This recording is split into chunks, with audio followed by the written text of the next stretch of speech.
बहुत समय पहले की ये बात है। सुंदरवन जंगल में बहुत से जानवर रहा करते थे। ये सारे जानवर अपनी जिंदगी हंसी खुशी से बिताया करते थे और इनके जंगल का राजा बाघ था और बाघ बहुत अच्छे से रहा करता था। अपने प्रजा के साथ बहुत खुशी खुशी रहा करता था और अपने सारे जंगल के जानवरों को बहुत अच्छे से ख्याल रखा करता था। किसी भी जानवरों को नहीं मारता था। तभी बाघ के जंगल में एक बहुत खतरनाक सा खूनी शेर आ जाता है और खूनी शेर दौड़ते दौड़ते आता है और एक जगह पर खड़ा हो जाता है। तभी खड़ा होता है, वहाँ पर एक भैंसे को देख लेता है। तभी उस भैंसे के ऊपर शिकार कर देता है और उसे मार डालता है। उसे मार कर खाने लगता है और खाकर अपना पेट भरने लगता है। पेट जब उसका भर जाता है तो वहाँ से जाता है। तभी एक लोमड़ी को देख लेता है, उस लोमड़ी को भी मार कर खाने लगता है। तभी शेर लोमड़ी को भी खाकर अपना पेट भरने लगता है और पेट जब इसका भर जाता है तो वहाँ से चला जाता है। तभी यह भालू सारा चीज देख लेता है और भालू आकर बाघ को बताने लगता है, कहने लगता है कि सुनो बाघ भाई, हम लोगों के जंगल में एक खूनी शेर आ चुका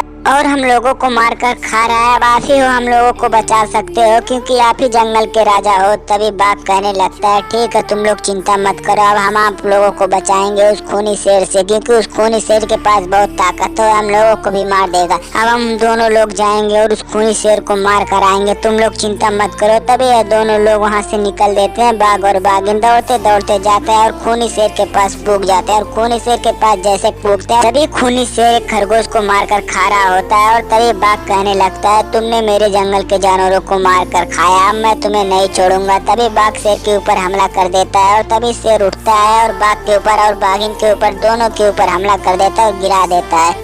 तभी बाघिन को खाने लगता है और तभी वहाँ पर बाघ उठता है और फिर से शेर उसके ऊपर हमला कर देता है और उसे मार डालता है। उन दोनों लोगों को मार कर खा लेता है और अपना पेट भर लेता है। उन दोनों को मार कर खा के भी जंगल के सारे जानवर सारी चीज देख लेते हैं और कहने लगते हैं, इसने तो बाघ और बाघिन दोनों को मार डाला, अब हम लोग चलते हैं एक जगह पर मीटिंग करते हैं। और सारे जंगल के जानवर मीटिंग करते हैं एक जगह पर। और दोस्तों, अगर आप अपने मम्मी और पापा और अपने भाई और बहन से सच्चे प्यार करते हो तो इस वीडियो को लाइक और चैनल को जरूर से सब्सक्राइब करोगे।